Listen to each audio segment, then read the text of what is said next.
Welcome to the Belt and Road Face-to-Face. Modern merchants are again thriving in Huizhou, in the land of merchant culture. Not only rich in business, but also rich in culture. That was the place where they would actually stay for some time. They also run school, build bridge, involved in horticulture. You are watching the Belt and Road Face-to-Face. Let's enter the third part, culture. The charm of Huizhou lies mostly in the prosperity of Huishang. We will go to the Huishang Museum in Wuhu, Anhui Province, to relive Huishang spirit and experience Huishang culture. China, one of the world's oldest civilizations. A nation of unique culture and customs. The abundance of historical relics and ancient wisdom has stood the test of time and remain unparalleled. Anhui merchants as a group made its name in late Jin dynasty and developed through Tang and Song dynasties before thriving in Ming and Qing dynasties. Regrettably, the group succumbed to the wheel of time in late Qing dynasty when the feudal system collapsed. The Anhui merchants witnessed 400 years of prosperity between late 15th century and early 20th century. Their contribution to the development of Chinese society is remarkable. Although the stories of Anhui merchants have long been lost in time, modern merchants are again thriving in Huizhou, in the land of merchant culture.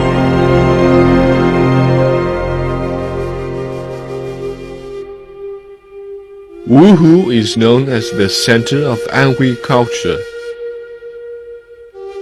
The city's Anhui Merchants Museum is China's first folk culture museum on Anhui merchants. The museum is well situated in beautiful surroundings. Designed by famous architect Shan De-Qi, the museum covers an area of 11,000 square meters and a construction area of 6,000 square meters. Different sectors of the museum fit perfectly with each other to present the traditional Anhui culture in modern styles.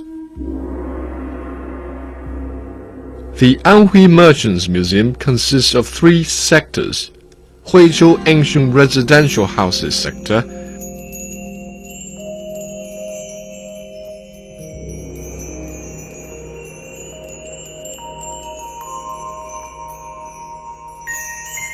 the main exhibition hall, and a Suiyuan garden.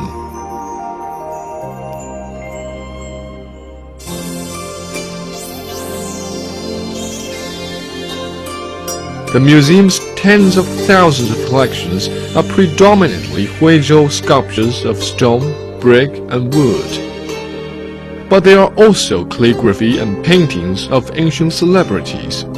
Besides, the collections are held in various scenes featuring ancestral temples, pawn shops, silk goods shop, drugstores and drama stages, all of which are carefully arranged to outline the history of Anhui merchants in Wuhu. The museum was officially inaugurated on April the 18th, 2010, and has since promoted tourism and cultural development in the city.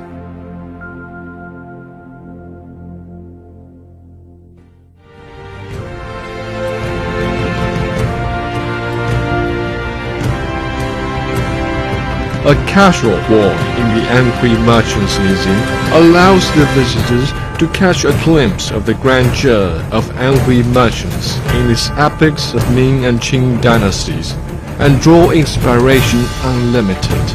The museum's rich collection of physical and cultural legacies warrants as much admiration as reflection. The museum's collection of beauty and wonder calls for an inquiry over the rise and fall of Anhui merchants. They are in fact a discourse between the past and the present.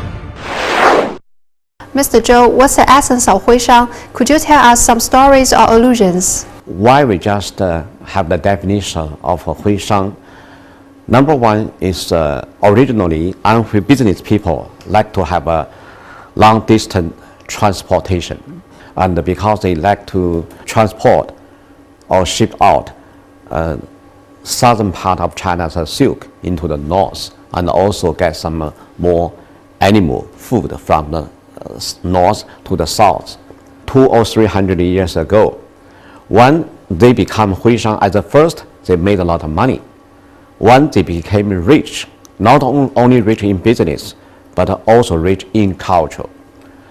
Some of the people, they themselves are multi-collector and painter. I mean, I'm a Chinese painting painter and poets, philosopher, drama writer.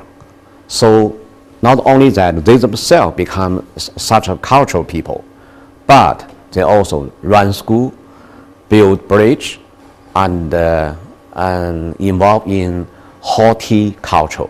Horticulture, I think also in Pakistan recently, horticulture, mean gardening culture.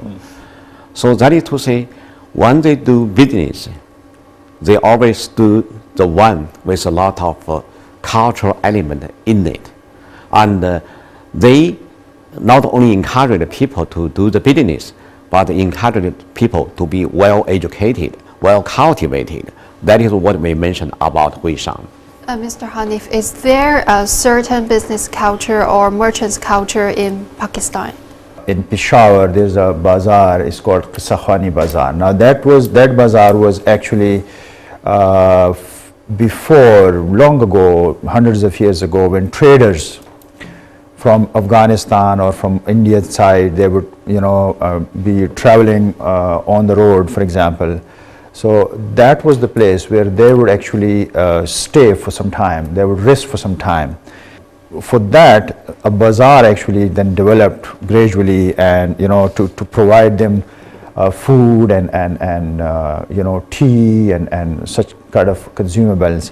Those traders would also be, that became a kind of a culture to, tell stories to each other about, what they faced or what happened and, what happened in their area, or, different traders from different regions, they would interact with each other, and then they would also tell stories to each other. And that's how the name of the bazaar has been named. Bazaar has been named as Qissa Khani Bazaar, means a bazaar where stories are told, storytelling bazaar. Now let's get to the Vash studio to see what they are concerned about. Pakistan Balochistan और दो रबीदगी और तारीखी च सद बाजें museum पचकनक Ishan दीमा आरक पुरनब्बी हंदो दमगा tourism हम गेश भी चे शुमे हयाला इशी में दो रबीदगा जहां न रोशन तेर नका. What's your answer for this question? The existings are, like not in a very good shape. So certainly it will help to have a museum, and that certainly will help. But I would say at the moment probably the focus is not that. The focus is more to have this industrialization, agriculture and industrialization. And once that is done, culture and all these museums and this sort of activity, that comes as I think afterwards, once these things are settled, then the museum and these cultural artifacts and preserving and displaying it, then that is actually the focus shifts to that as well. For Pakistan, I think their tourist department has not been ready for the large tourist ride coming to Pakistan. This is one thing. Another thing is in Balochistan. Yes, there are some showcase and some maybe museum over there. But number one problem over there is not the whether it's open to the outside audience or whether they have enough attraction. Is the security. So when the security crisis relax, things will be getting better. Thank you. Thank you for watching the Belt and Road Face to Face, and thank you too for coming to our show today. See you next time.